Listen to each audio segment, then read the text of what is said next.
how out of control did it ever get on the Britney tour? That era was wild, and all of the eras leading into that, the other tours that I was on, we were bad.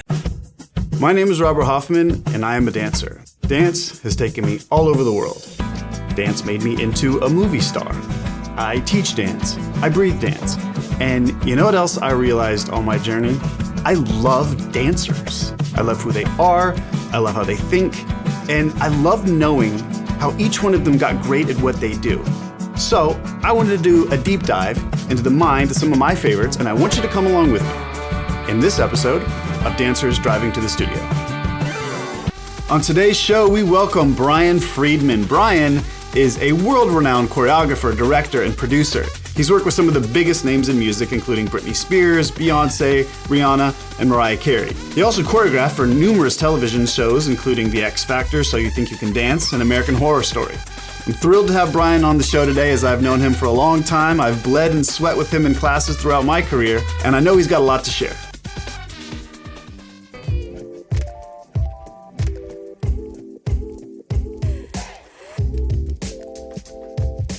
Hi, Robert Hoffman. Hi, bud. How's life? Hi, bud. I haven't seen you in, my God, maybe like what? It's been, I mean, in person? I feel like... no, I think I ran into you. I think you just ran into a tree. Well, Yeah, thanks for well, coming all the way out here. You know, I live in the sticks. Old people live out here. And the Kardashians. There you have it. J-Lo's up the street. Yeah, no, I mean, it's where you go when you've matured. Yeah, this is a new face of V-Free, eh? I think anyone that kind of knows of your general affected legacy would expect you to be someone who's going to want the most fast and flashy and the most, for lack of a better word, bougie, to say it. Yeah, no, and neutrally. the thing is, that's all part of me. I love nice things. Uh-huh. I am a multifaceted person. I believe that I can be just as flashy and fabulous and still be as deep and not superficial. Fair? Yeah. I mean, I've always detected, you and I never, like, we were around each other a lot, we worked with each other a lot, there was a lot of banter, but I never have, really had, at least unless I sound like an asshole and we've had deep talks, I don't remember. I've never had an intellectual conversation with you. Yeah, I don't think you and I ever had, like, really focused peer-to-peer dialogues, but I think I always suspected that beyond what I knew of you, there had to be, a very specific depth, because you make very strong moves. I mean, moves in your career. Right. I would say that my dialogue happens when I'm one-on-one or in really small group settings. Those are the people that I can talk deep to.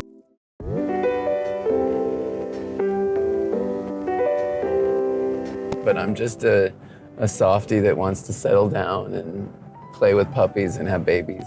Ah! Is that on the horizon? That's been on the horizon. Oh! Did someone hit you? No, whoa! I hope, is that on camera? I think it is on camera. Oh, I am That so was glad. massive. I hate that I'm gonna say this. I'm so glad that wasn't us, because my back can't handle a car accident. Me neither, babe.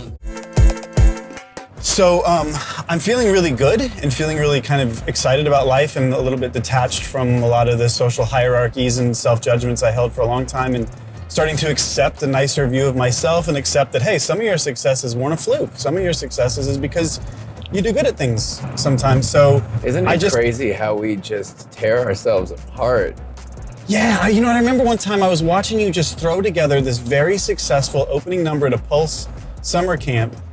And I was like, I just think that's so cool. You just threw that together and it works so well. And you're like, I hate my choreography. Yeah, and I didn't meanwhile, expect I'm you to say sitting that. over there saying, I hate everything I ever do. A lot of the time, I feel like I have imposter syndrome. Imposter syndrome, yes. Yep. You know, where I feel like as you just said, got here by a fluke. Like I didn't really have any talent. I don't believe in myself. Oh, come on, Brian. No, I mean, You it's are just an animal. The You are an reality animal. of who I am Yeah. as a person. Like, it's funny. You've talked in the past about how people are not as they seem. You know, they're always, Often or sometimes opposites. the opposites. Yeah. And people think that I am incredibly self-confident. Yeah. Whereas the truth is I'm not. I doubt myself all the time. And then I give myself the talk down and the talking to. And Do you? Oh yeah, all the time. I just often have to remind myself of what it is that I've achieved and I've done, and sometimes go back and look at things just as a reminder and be like, oh wait, I really like that. That was good. In this industry, the entertainment industry, it's such a fickle crowd, and you're only worth what you're doing at the current moment. Yeah. You could have done so much in your career, but if you're not currently doing something, you feel like a failure. Or I feel like a failure. Yeah. So I've dealt with that for a long time, and stepping outside of it is really nice because you get a breath of fresh air, and that's what this pandemic has been for me. Just not having to deal with that race, that hamster wheel. You know, we can create so many things that don't exist and convince ourselves that we are terrible and untalented. Quick side note, everything I know about dance, how to audition, how to expand your freestyle, how to train, how to get an agent, much, much more. If that's something you're interested in, then pause this video right now because you're gonna forget afterward. Go to roberthoffmansdancemastery.com, get 3 of my absolute biggest secrets on the dance industry for free, and a chance to win unlimited access to my 39-part online dance mastery course. So right now, because I got the sauce, we need the sauce. Back to the regularly scheduled program. Let me ask you this. So not only are you like a dancing powerhouse and with or without self-confidence about it, it's always been a known thing that Brian will come in and he's going to tear the shit up. Or when he choreographs it, it's going to be something that challenges you within an inch of your life. Do you feel socially confident? Because you're also a social powerhouse. You walk into a room and you hold court. Not anymore. It's so strange how age really changes things. I thrived on that when I was younger.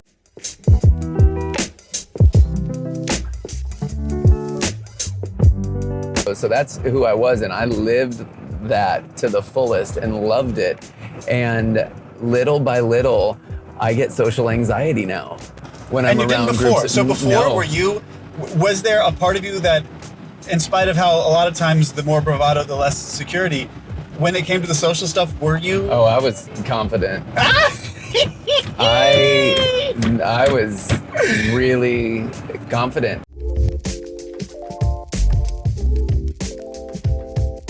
You know what this is what it is. I love it. We got an epiphany on camera. Here we go. I want to see my peers. And we're all older now. I don't see many of my peers there. There are a few, you know, the small percentage, but the new percentage is the 20s and 30s. It was us then. And I don't necessarily want to say hello to every dancer that auditions for me or takes my class. It's a different role. It's a different, you know what I mean? Like if you got a job to offer. People don't act the same to you when you have a position of authority or power. And my position of authority, it may just be their dance teacher. Power, it may be their employer, whatever it is. They don't act the same to you.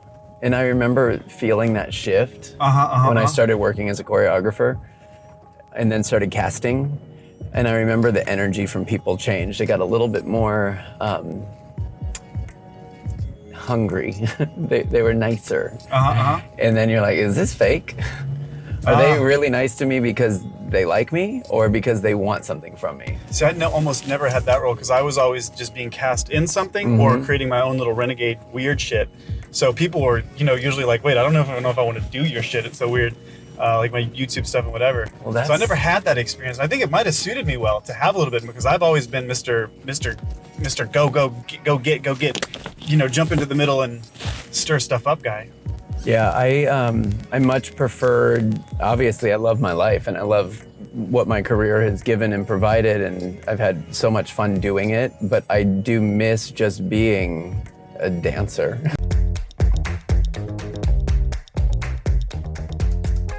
Did you ever, like, because this is what I loved about when I was first here dancing, I just love that I was more or less taken care of and all I had to do was show up and be a badass moving motherfucker, and life would, people would take me places and give me money and take me to decent dinners, and It's literally And now we run the show. best job ever. Yeah. I loved it. Traveling for free, getting paid to do what you love to do. Yeah. Yes, it's hard work, but I don't do it because of the money, and I didn't do it because of the money. I did it because I loved it, and I do it because I love it. I recently got dragged on Instagram, and I say dragged by like 2 people wrote negative comments, but I'm that person that wants everyone to love me. But yeah, I posted a shirtless pic because I was proud of the 3 months plus that I put into transforming my body by not drinking and drinking water and eating healthy and fitness. And that was what my post was about. And it was that I was proud that I weigh less than I did 20 years ago in my 20s. And of course, people want to shame me for that. And I'm like, that's not about you. And it's not about anybody else. It's about me. And it's also promoting a healthy lifestyle. People think they know you. I'm like, you have 0 clue. You saw 1 post. You don't. I wish people would stop talking. Why can't we just get rid of likes, views, and comments? If they got rid of all of that, life would be so much better.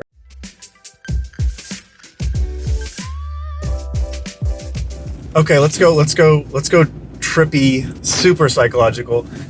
So I'm real big on a guy named Alan Watts. Are you familiar with Alan Watts at all? So Alan, here's kind of his main thing, is that if you go back and you just say, well, what if before anything there's just God and he's this pink cloud of infinite perfection and love, but nonstop, undelineated, pure perfection and love. And if you meditate on that for a second or think about it for a second, you'd recognize, wait a second, nonstop, undelineated anything is nothing. It's a constant. So we would suppose that this intelligence of a God, it's like, well, I want to experience myself. I want to have some fun. So let's create content and contrast to it so that I can experience myself, AKA human life. So he goes to bed every night, has 70-year dreams, fulfills all his fantasies, goes, wait, this is getting a little predictable. Let me turn up thrill a little bit, pain up a little bit. Let me turn down pleasure just a tad. Oh, wait, I know. To have the most fully immersive experience and pleasure of myself, how about I forget I'm God and don't know what came before or after my dream? And that would be where we are today. And I tend to lean towards that point of view, which makes it a bit less arduous for me to tolerate frustrating, stupid, unnecessary things and go, as much as I'm enjoying this game and caught up in this, oh yeah, but I can always kind of reset and go, but without the irony of drama, without the absurdity of social media, without the ever-present nature of addictions, well, we'd all just sit down and meditate until we starve to death and return to where we came from. So it is the stupidity that's a part of the stew of having a reason to hug someone, to love someone, to create art requires the chaos. But isn't there a level that's too much? Or is it all dialed in perfectly? One of my most proud moments of my choreographic career is the people that I've trained and that have come up under me who have successful careers. And when I watch their work, I can see me in it. I'm definitely proud of that. But my work just came out of my years and my time. It came out of my body. It's the way I liked to move. I think it always goes back to just your style of movement. No matter whose choreography I did, I still did it with my style. I would be just as clean, but I would dance it like me. And I think those are the dancers that you've loved the most over time. I attribute all of the people that inspired me growing up, Bob Fosse, Marguerite Derricks, Jamie King, all of these people that Alex Magno, that I loved their work. And when I was a young choreographer starting to choreograph, my stuff looked probably exactly like them. And that's why I look back and I laugh, because you don't know anything at that age. You're just doing what feels right, and it's because that is your vocabulary that you have in your body. So of course it's gonna look like them. And then as you start to choreograph more, you speak the languages more fluently and you start to riff and run on it. And that's when my style truly became its own and came into its own. around the time when I was starting to choreograph for Britney is where I started to really feel confident. But those years of 15, 14, when I started dabbling in choreography, from 14 to 20, oh, it looked like, I'm sure, I was ripping off every one of my mentors horribly. I admit that I was trying to be Jamie King for a solid 5 years of my teenage with the hair years. too? Was the oh my hair God, the hair was platinum, the outfits were there, the choreography was trying to be exact. I mean, it's just, it is, I'm sure, flattering for him. Yeah. But no, now my creative process, I don't improv. I'm way too analytical for that. I hear music and I see what the movement is supposed to look like in my mind in terms of the rhythmic patterns that I want to come out, in terms of the dynamic of what the step is, whether I'm seeing something high, low, medium, a hit, a breath, whatever it is. I hear what I want and then I see it, and then I try and turn what I hear and see into movement. I used to just get into the room and dance and see what would happen, and then I would have the same process, but I would be the body and I would just tell myself where to go. But now it's definitely a process where I save myself from injury and pain. And thank God for my assistants being warriors. But Madison, I saw her. Madison's one of my. Saw at the airport the other day. She cut her hair. She just flew in. She's assisting me this week on some online stuff. My current assistants, Madison, Charlize Glass, Zach Venegas, who's my go-to forever. He's so fun. Marie Spieldenner. I've been using Marie a lot Dude, lately. the only individual I've ever seen that could do my stuff better than me and everyone else's Marie stuff. is I could not believe what I was watching. I was like, ridiculous. How did you get that? No one gets that. She's got everything. Oh, she my. she can do yours. She can assist me. She can assist me in Michael's. She is literally just Nuts. one of those who gets it. Yeah. I love dancers like that they're just movers and they understand movement and quality of movement, so they can literally do anything. But that's a jump, because my shit's super weird. Like, Right. I rarely No, I see know. anyone, Yours is hard. and I don't teach a lot. I don't have a lot of examples out there. It's about getting, like, understanding where your movement comes from. That's what I think is hard for some dancers. And I'll say that it's the same for me. A lot of dancers can learn the steps, but I will not love the way that they execute it. And that's my stuff. It's because you can't just be a technician. You can't just be a hip hop dancer. You kind of have to have this backbone, and you have to have an old school nature, like you said about thrash. It's like 80s and 90s thrash jazz. You have to have that understanding in your repertoire. You also have to have old school, like 90s hip hop to understand it. And so many of those grooves, I'll try and bring them back, and dancers just don't have that pocket now. Yeah. There was an era where it was really upsetting. And I remember a lot of questions coming in, like, are you happy with the future of dance? And 08, 09 was the beginning of it, but it was like 2012, 13, where we were like, oh no, what are we gonna do? The world is ending. The character, I was like, what is the feeling coming from this? I didn't know what it was. It almost felt like it was coming from silliness or something, or like irreverence, or like almost like try-hardness. Try-hard's the word. Try-hard to be weird words. became 2 words. But it was, because I remember it was when we first started doing, like, the Pulse. It's when we were out there, and that energy and that kept coming into improv, and I was like, ew.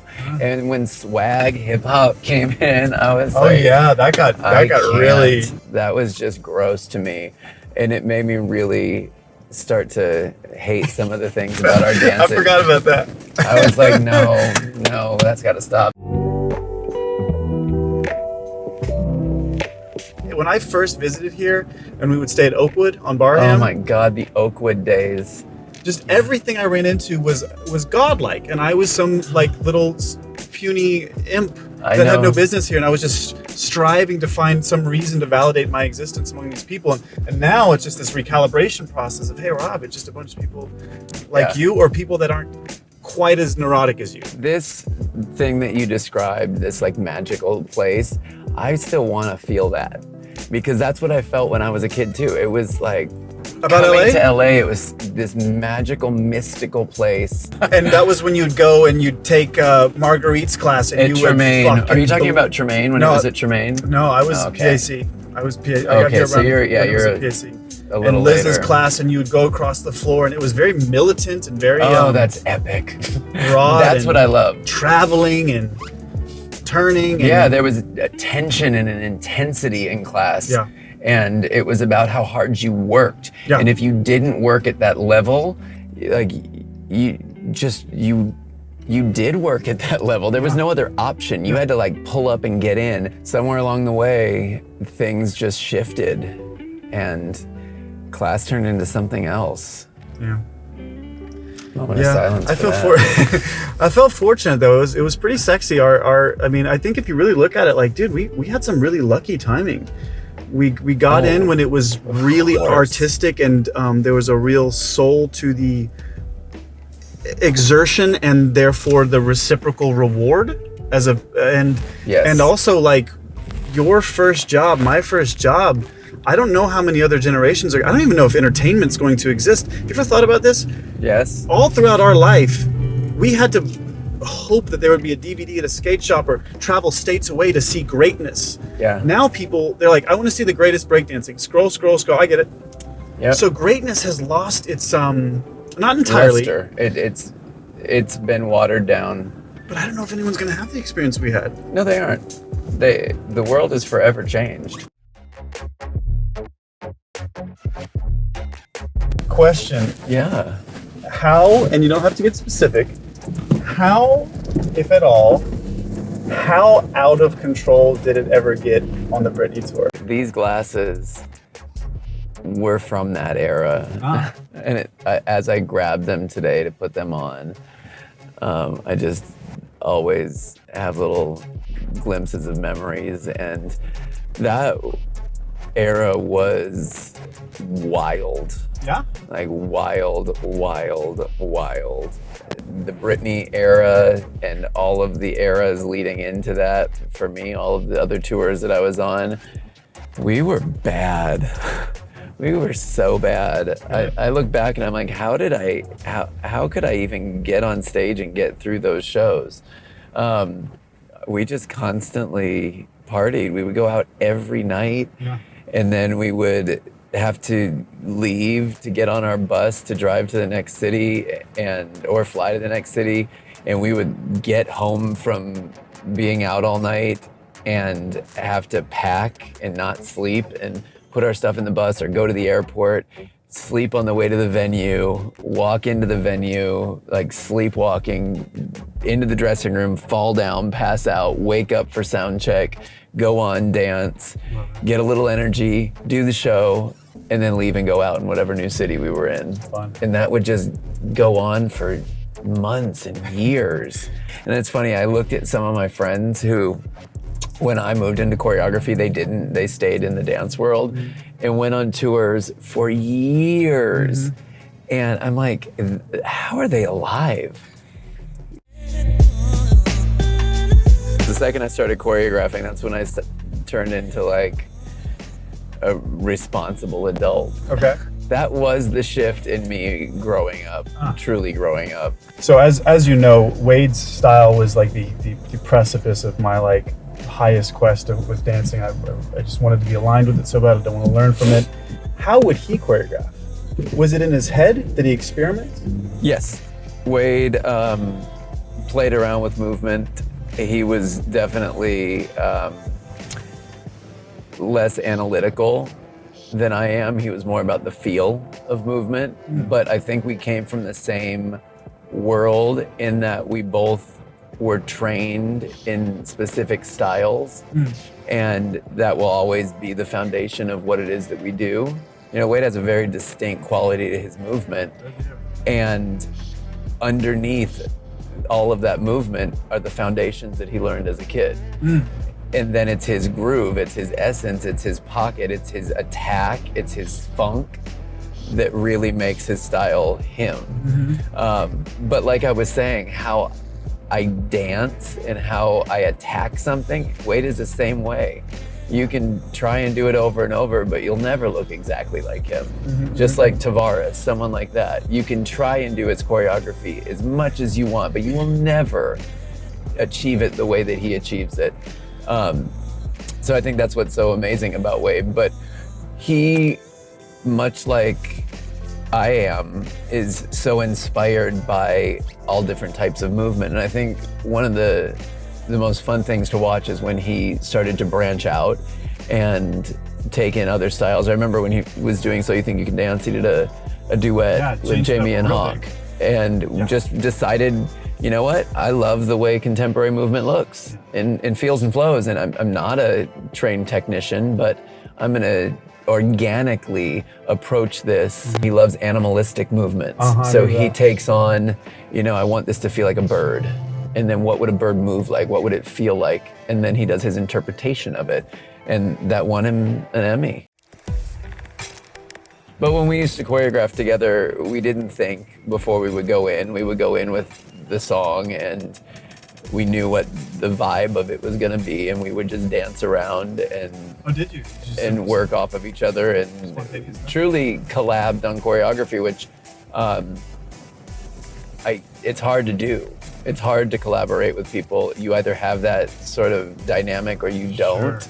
I wish I could find someone that I collaborate. I think I've always been such an overthinker and such a control freak, and always wanting to make like the most. And I'm proud of a few things I've done. I think the Yes Dance had a real hard knockout punch built into it. I think That wasn't a collaboration, was it?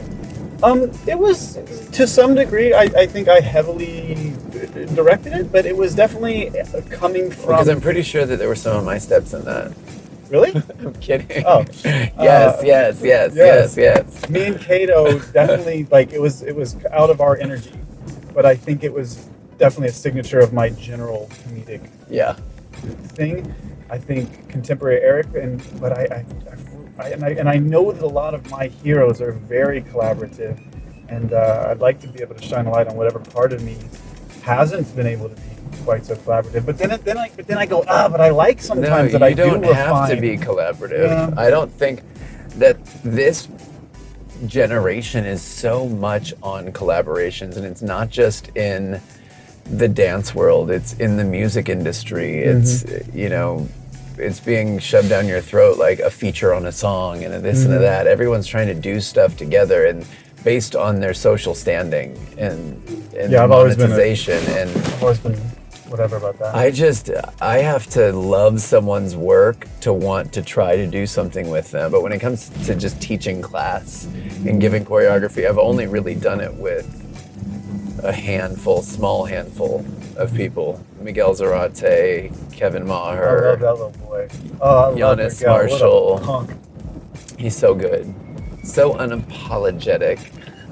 Remember that balloon piece? He got in trouble at Pulse? Oh my God, no! I had to. Mass email. I had to fire him from Pulse. That is What true. absurdity. I mean, he doesn't have a filter. He's not rated G or even PG. He's a heavy PG-13 into the R. Minimum. And then like you add in his social media presence and it gets a little bit dicier. And it's just so funny because like I adore him so much. And you just can't, he wasn't built for that world. The convention world wasn't built for it. But he is the best. So here's one question I want to ask everybody in these episodes. Yeah. Dream project, no limit to your budget, any cast, any star, any medium. Dream project, God gives you the budget today. You got less than 10 minutes to decide what it is. Okay, well, easy. I would make my life story a film, and I would make sure that it was Played by me. played by not you. No, and it wouldn't be played by me, but I feel like I would want to play the older era of me. The older you? Yes, like the era that I'm currently in, and then the future one, I would age myself out. And would it be dance related? It would be dance related. It would be heavily fantastical. I would it would be a musical.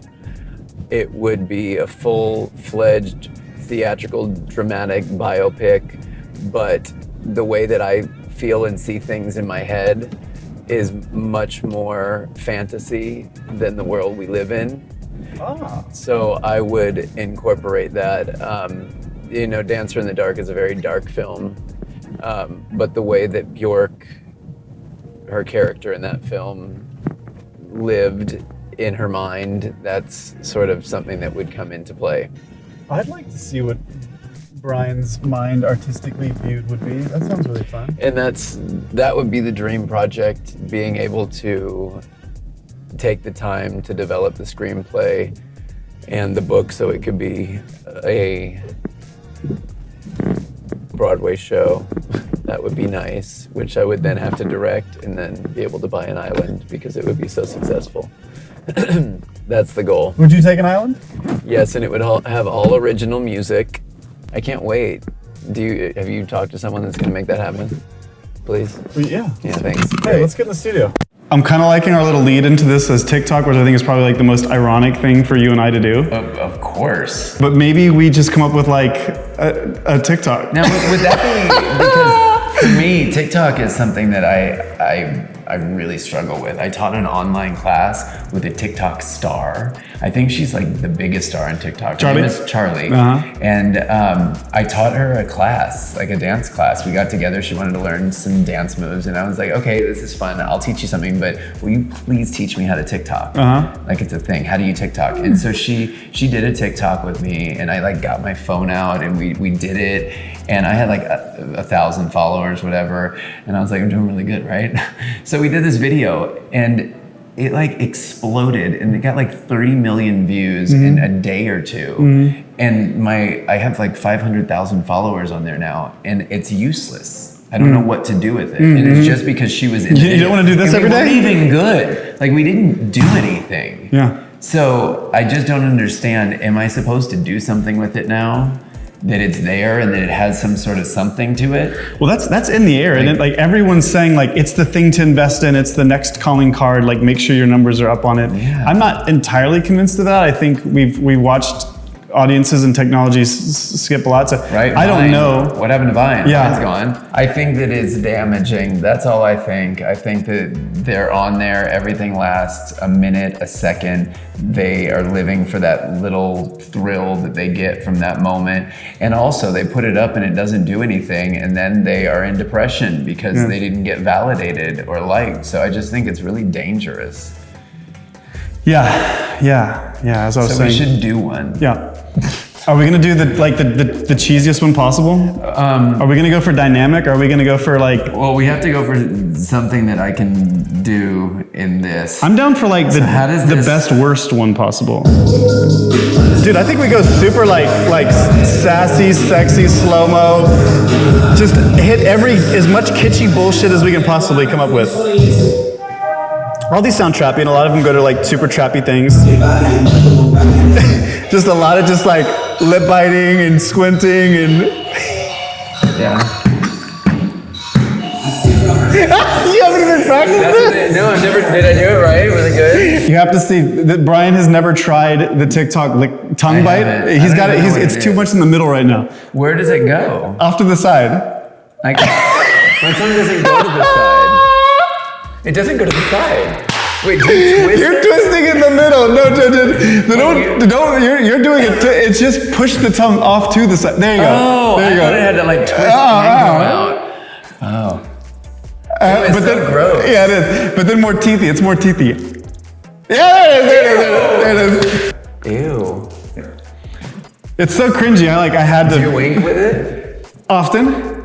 Yeah. I had to figure it out. All right, so. They do like, you hear that? They do like the slow walk thing. They do a lot of woes. They do a lot of elbows. A lot of elbows. They do this, whatever that is. I love that. That's like the main one. That is, and what's the other one? Like these little rocks down here. Oh no, it's the pounds. Yeah, Okay. and we should have bikinis on. It's supposed to be often. It's any Any excuse to bounce your boobs in a bikini. So wait, so we have to start as though we're hitting the camera, and you have to have a face going. So you have to have like a face going as they did the camera, and like laughing as though like you can't believe you're doing this. And then you get into the one, right? So we start out. You have to make a face. Yeah. And then we're like goofing off. I mean, it'd have to come after that. But the boom. Where's the one? No. You're gonna have to count me in. 4, 2, 3, 4, 5, 6, 7, 8. Yeah. Yeah, okay. Boom. 2, 3, 4. And then we gotta do some of these little tacky shits. Boom, boom. What? Boom, boom, boom, boom. Wait, did you clap and then you scissored? Sure, it's so awkward. It's terrible.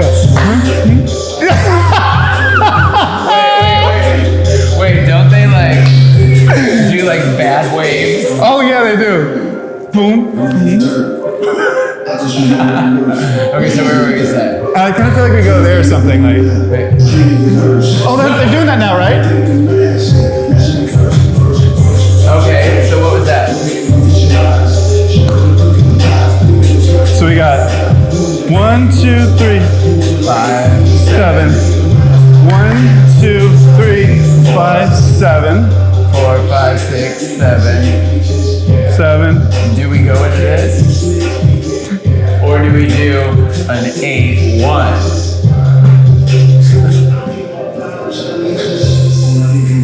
I want us to actually like get a little badass and sexy at some point though. What's sexy? Like maybe we look into each other.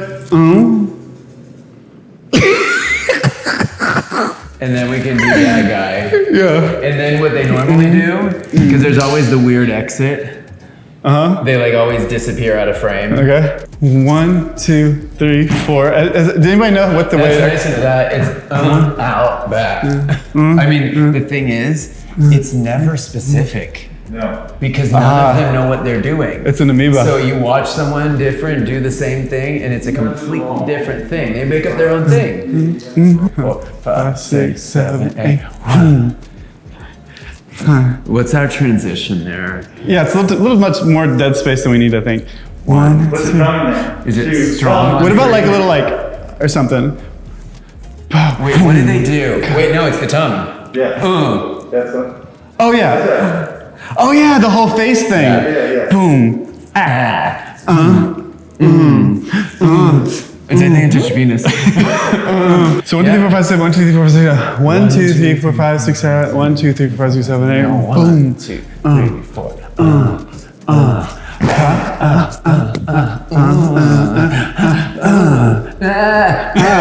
yeah.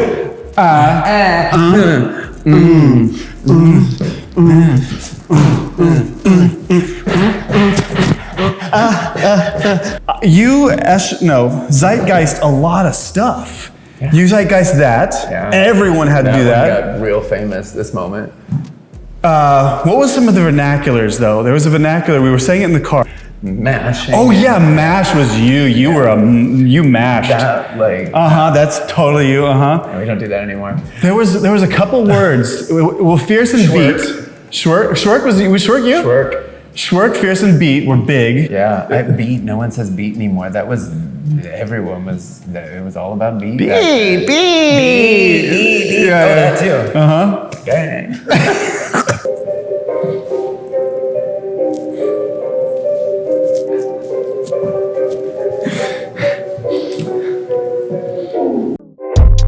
Go get the money, so I go get it.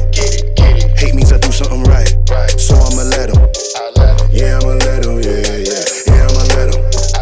I hit the nail on the head, yeah, I'ma let him. All I hear, go get the money, so I go get it. Hate means I do something right, so I'ma let him. This is mortifying. Oh my god, it's horrible.